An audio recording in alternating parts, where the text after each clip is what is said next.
సంబంధమే లేకుండా కనెక్షనే లేకుండా ఎలా కేసులు పెడతారు?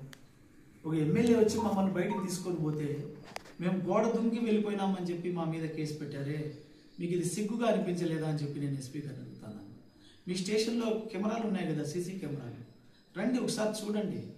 ఎవరు గోడ దుంకిలిపోయినారు, ఎవరి మీద ఏం కేసులు పెట్టినారు మీరు ఒకసారి ఎంక్వైరీ చేయండి. సో ఇదంతా చాలా చట్టవిరుద్ధంగా జరుగుతున్నటువంటి ఒక ప్రక్రియ. ఒక ఎస్పీ గారు ఇలా చేయాల్సినటువంటి అవసరం లేదు.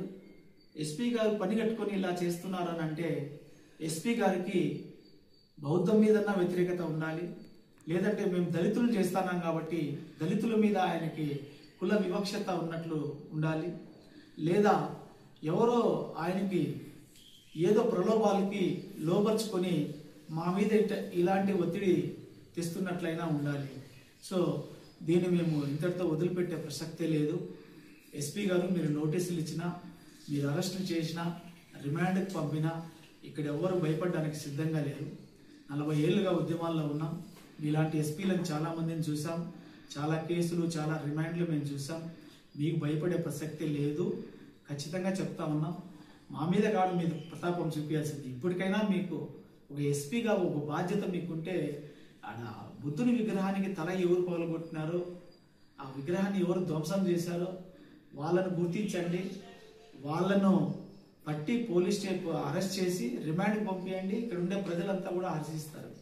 అంతేగాని న్యాయం కోరినటువంటి మమ్మల్ని మీరు ఇన్ని ఇబ్బందులకు గురి చేస్తే మీ పట్ల సమాజం హర్షించదు. మీ పట్ల సమాజం చాలా తీవ్ర వ్యతిరేకతతో ఉంది. మీకు అది అర్థం కావడం లేదు. మీరు అర్థం చేసుకొని ఇప్పటికైనా మారి ఖచ్చితంగా బుద్ధుని కొండను మీరు సందర్శించి అక్కడ జరిగినటువంటి ఘోరాన్ని పరిశీలించి మీరే సొంతంగా ఇన్వెస్టిగేషన్ చేసి వీలైనంత త్వరగా నిందితులను పట్టుకొని సమాజం ముందు ఉంచాల్సినటువంటి అవసరం ఉంది. అలా చేయకపోతే ఖచ్చితంగా మీరే నేరస్తులను కాపాడుతున్నట్లు, నేరస్తులకు కొమ్ము కాస్తున్నట్లు, ఆ ఉన్మాద చర్యలను మీరు అంగీకరిస్తున్నట్లు, సమర్థిస్తున్నట్లు సమాజం భావించే అవకాశం ఉందని చెప్పి కూడా ఈ సందర్భంగా తెలియజేస్తూ, మరి ఖచ్చితంగా మీరు ఇప్పటికైనా స్పందించాలి. మేము చాలా సమన్వయంతో సంయమనంతో ఉన్నాం. మాకు కూడా సహనం ఎక్కువ కాలం ఉండదు. మాకు కూడా ఆగ్రహము, కోపాలు మాకు కూడా ఉంటాయి. ఎంత బుద్ధిష్టులమైనా మీరు మమ్మల్ని బంతిలాగా తీవ్రంగా గోడలు కేసి కొడతా ఉంటే మేము గోడలకు అతుక్కుపోయే వాళ్ళం కాదు, తిరిగి అంతే వేగంగా మేము వెనక్కి వచ్చేవాళ్ళము. ఖచ్చితంగా మేము ఎస్పీ గారి చర్యలను ఖండిస్తూ ఉన్నాం. ఎస్పీ గారి మీద ఖచ్చితంగా మేము నా ప్రాణాపాయ స్థితికి కారణమైన ఎస్పీ గారి మీద, విద్యాసాగర్ నాయుడు గారి మీద ఖచ్చితంగా మేము కేసు నమోదు చేసేదానికి ఫిర్యాదు చేస్తాం. ఖచ్చితంగా దాంతోపాటు ఇక్కడ ఉన్నటువంటి సిఐ కళా వెంకటరమణ, 1 టౌన్ ఎస్ఐ శివకుమార్ ఎవరిని కూడా వదిలిపెట్టే ప్రసక్తే ఉండదు. ఖచ్చితంగా ఇది ఎంత దూరమైనా మేము తీసుకెళ్ళడానికి సిద్ధంగా ఉన్నాం. రాష్ట్ర వ్యాప్తంగా అవసరమైతే జాతీయ స్థాయిలో కూడా దీని మీద ఉద్యమం నడుపుతాం. జరుగుతున్నటువంటి పార్లమెంట్ సమావేశాల్లో మా ఎంపీలు కూడా దీని మీద మాట్లాడతారు. అవసరమైతే ఇండియా కూటమి ఎంపీలు కూడా దీని మీద స్పందిస్తారు. సో వీలైనంత త్వరగా నిందితులను పట్టుకొని కనీసం మీ విధి సక్రమంగా నిర్వర్తించినామని అనిపించుకోవాలని చెప్పి నేను ఎస్పీ గారిని విజ్ఞప్తి చేస్తా ఉన్నాను. ఎస్పీ గారు నిర్లక్ష్యం చేసి అనవసరంగా తల మీదకి తెచ్చుకోవద్దని చెప్పి కూడా నేను విజ్ఞప్తి చేస్తా ఉన్నాను. రేపటి నుంచి మా కార్యక్రమాలు షురూ అవుతాయి. మళ్ళీ 27వ తారీఖు జైలు బరో అనుకున్నాం, కానీ కొన్ని అనివార్య కారణాల వల్ల పార్లమెంట్ సమావేశం జరుగుతున్న దానివల్ల మా ఎంపీలు ఆ కార్యక్రమానికి రాలేకపోతా ఉన్నారు. కాబట్టి చలో మదనపల్లి కార్యక్రమాన్ని ఆగస్టు 17వ తారీఖు మేము మార్చడం జరిగింది. ఆగస్టు 17వ తారీఖు చలో మదనపల్లి పేరుతోటి బుద్ధిస్టుల మహాధర్మ ర్యాలీ జరుగుతుంది. అదేవిధంగా అంతవరకు రాష్ట్రంలో ఉన్నటువంటి అన్ని జిల్లాలలో ఈ అన్నమయ్య జిల్లా ఎస్పీ తీరును ఖండిస్తూ, ఎవరైతే బుద్ధుని తల నరికిన దుండగులు ఉన్నారో వాళ్ళను అరెస్ట్ చేయాలని చెప్పి డిమాండ్ చేస్తూ అన్ని జిల్లాల్లో, రాష్ట్రంలో ఉన్న అన్ని జిల్లాల్లో ప్రజా సంఘాల సమన్వయంతో రౌండ్ టేబుల్ సమావేశాలు ఈ నెల 27 నుంచి స్టార్ట్ అవుతాయి. 27 విజయవాడలో స్టార్ట్ అవుతుంది. 25 నుంచి మొత్తం రాష్ట్ర వ్యాప్తంగా అన్ని జిల్లాల్లో కూడా కార్యక్రమాలు జరుగుతాయి.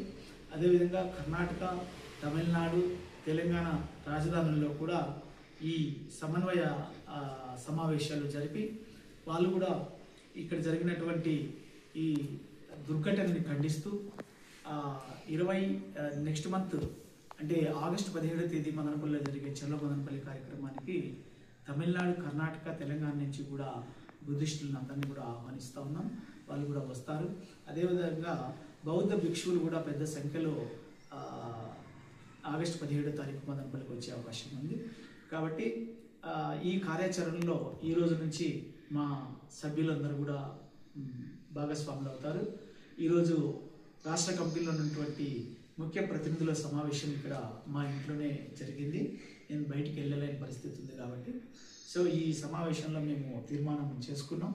ఈ తీర్మానం మేరకు ఆగస్టు 17 చలో మదనపల్లి కార్యక్రమం, అదేవిధంగా ఈ నెల 27 నుంచి మొత్తం అన్ని జిల్లాల్లో సమన్వయ కమిటీ సమావేశాలు, ఎస్పీ తీరును ఖండించడం, బుద్ధుడి తలడానికి నిందితులను అరెస్ట్ చేయమని డిమాండ్ చేయడం అనేటివి జరుగుతాయి. కాబట్టి రాష్ట్ర వ్యాప్తంగా ఉన్నటువంటి బాస్ ప్రతినిధులు, అదేవిధంగా విసికే పార్టీ ప్రతినిధులు, అదేవిధంగా వివిధ బుద్ధిస్ట్ సంఘాలకు సంబంధించినటువంటి ప్రతినిధులు, దళిత ప్రజా సంఘాలకు సంబంధించినటువంటి మిత్రులు, మేధావులు అందరూ కూడా ఈ అన్ని జిల్లాల్లో జరిగేటటువంటి ఈ సమన్వయ సమావేశాలకి హాజరయ్యి ఎస్పీ తీరును ఖండించాలని, బుద్ధుడి తలనరిగిన నిందితుల అరెస్టుకు డిమాండ్ చేయాలని చెప్పి అందరినీ కూడా సవినయంగా విజ్ఞప్తి చేస్తూ చలో మదనపల్లి పేరుతో జరిగేటటువంటి ఆగస్టు 17 కార్యక్రమానికి రాష్ట్ర వ్యాప్తంగా ఉన్నటువంటి బుద్ధిస్టులతో పాటు అంబేద్కరిస్టులు, దళిత సంఘాలు, ప్రజా సంఘాలు అందరూ పెద్ద సంఖ్యలో కథలు వచ్చి జయప్రదం చేయాలని సవినయంగా విజ్ఞప్తి చేస్తా ఉన్నాం. జై భీమ్, నమో బుద్ధాయ. Thank you.